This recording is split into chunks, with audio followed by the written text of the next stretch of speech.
what appeared to be the Greys in the ship. And they told me, "Are you ready?" I said, "Ready for what?" What you're talking about. So they told me, "Am I ready for my mission?" Well, first they said, "Are you afraid of us? Are you still afraid of us?" And I said, "No, I'm not." And then they said, "Are you ready for your mission?" And I said, "Yes." And after that, I woke up back in my body, because that was another astral experience. And after that, I sort of remembered something. I remembered when I got married. I got married in 2000, I believe, 2001.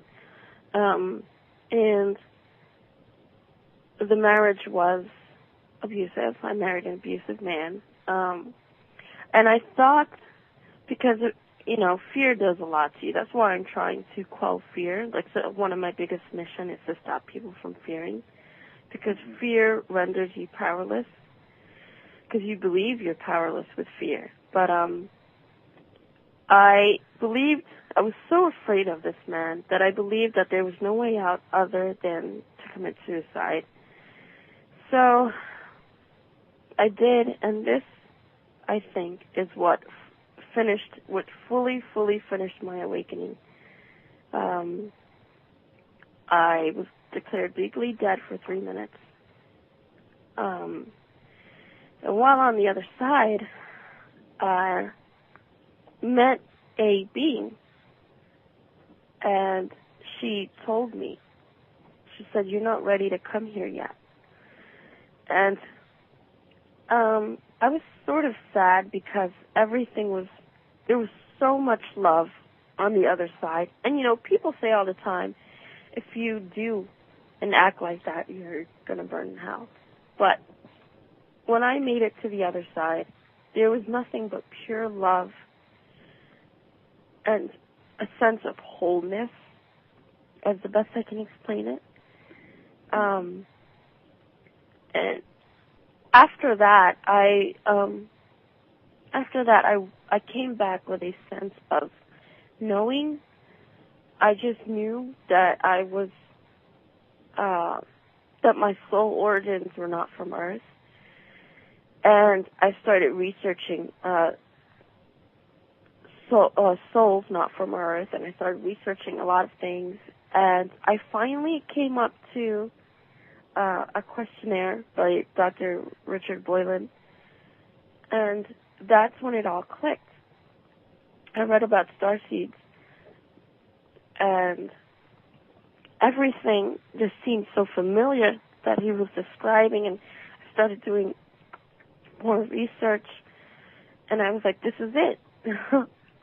Everything that I've been through in my life suddenly makes sense. Feeling like you don't fit in, naturally not going with the constructs of the human mind, like not going along with the crowd, with religion and politics, thinking on your own, and having contact experiences all your life. So many things that just finally made sense, and it was finally then that I was at peace. And I think that everything that happened in my life had to happen to get me where I am now, to get me to awaken, because I was just not accepting it. But when I did, I was finally at peace, and I finally could put two and two together. Yeah, I think, I'm not sure, but I think Brad Steiger put that out, the starseed thing, and I think Boylan picked up after that. But I read that too from Steiger. I think I got it from him, and I think it was "Are you a starseed?" or something like that. And I was blown away. I started answering those questions, and I think I had 99% of them, that showed, definitely. it's funny, our family is like typo and all these other things going on. So, but we've had contact. My family's had contact, especially my dad. He came from New Mexico, and he had a ship land right in front of him and stopped everybody on the highway. And he would point out the ships to us all the time. But you know, he never really talked very much about it, and he never pushed it or anything else. He would just show us. He would point up at the sky, and there'd be like 5 lights, you know, cruising, you know, and he'd point up at him and said, "Look, you know, those are UFOs," and that would be it, you know. And we'd go, "Wow," you know, but he never really told a story until later.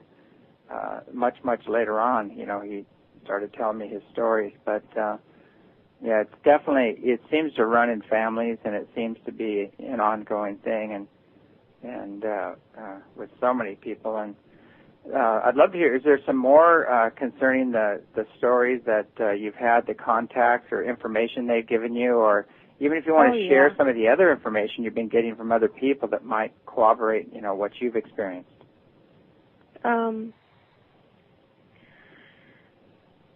Well, one time,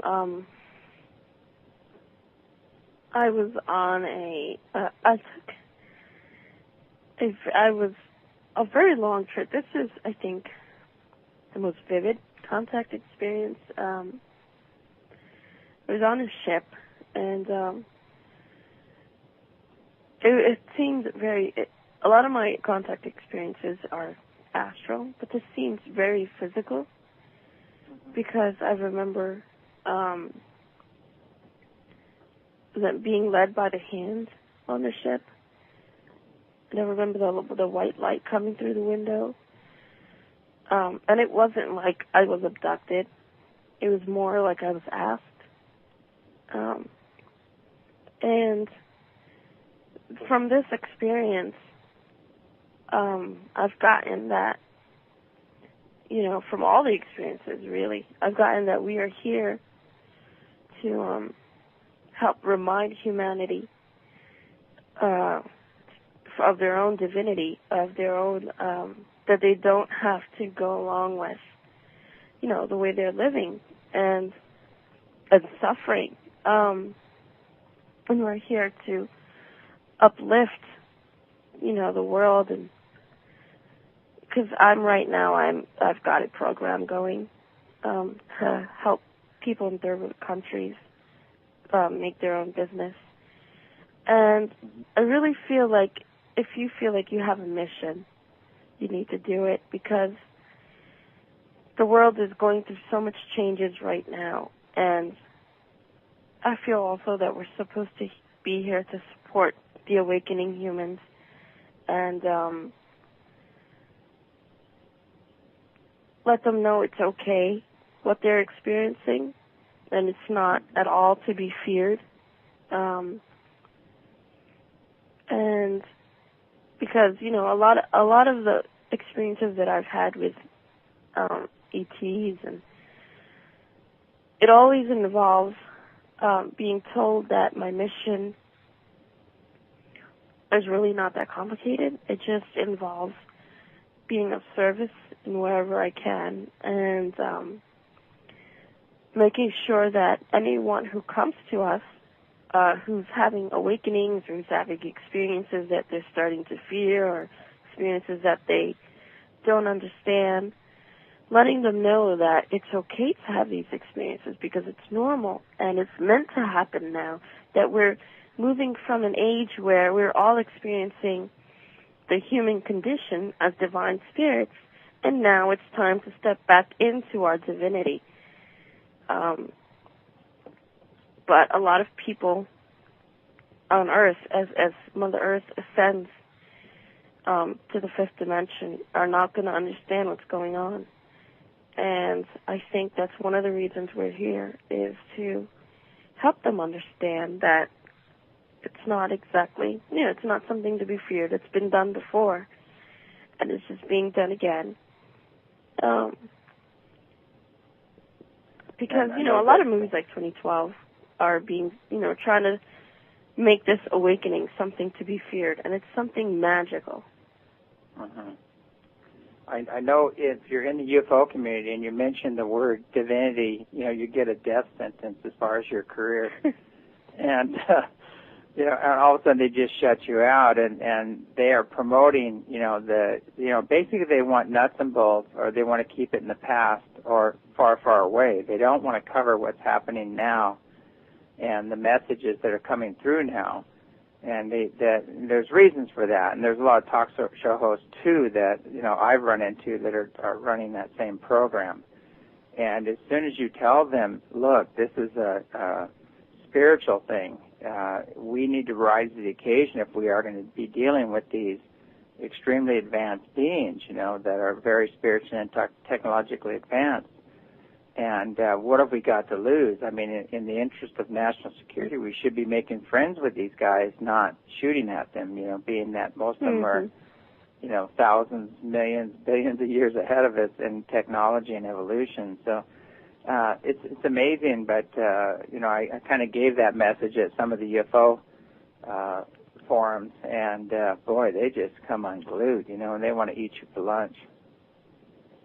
Yeah. Yep.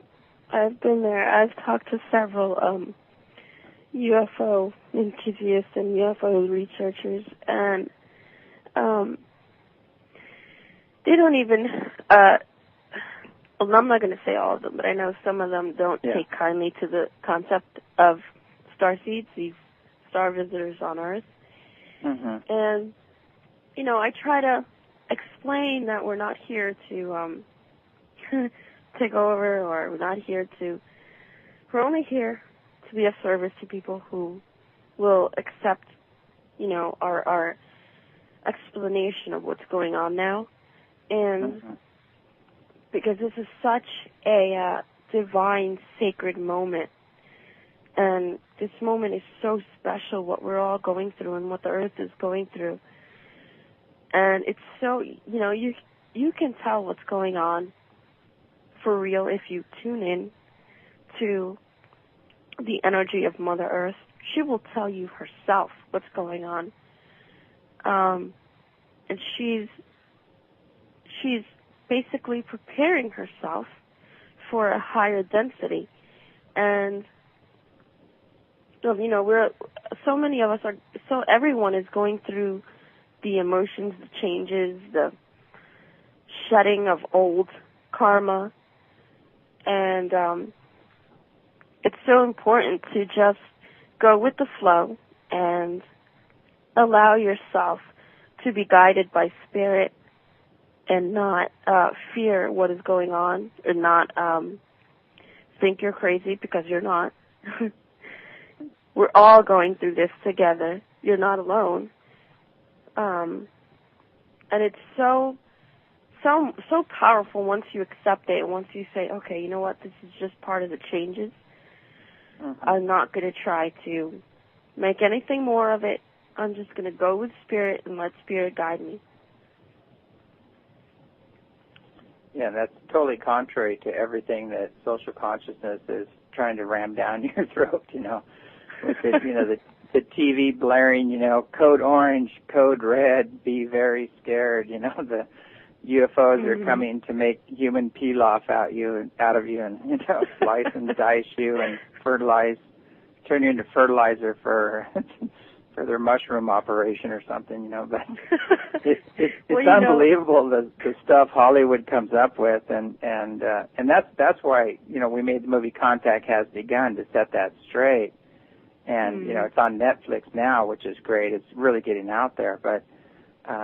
The people need to know that we are going through a huge transition, and it's on every level. It's physically, it's mentally, emotionally, and spiritually, and we need to get ourselves right. Get our act together and align with this flow, and as you're saying, make our own personal connection with Creator, Spirit, whatever you want to call it, and start paying attention. Because we're going to have to own our divinity if we are going to get through these changes. Mm-hmm. Definitely. Have they talked anything about the changes, or some things, in the future that you've been given messages about? Well, from what I've been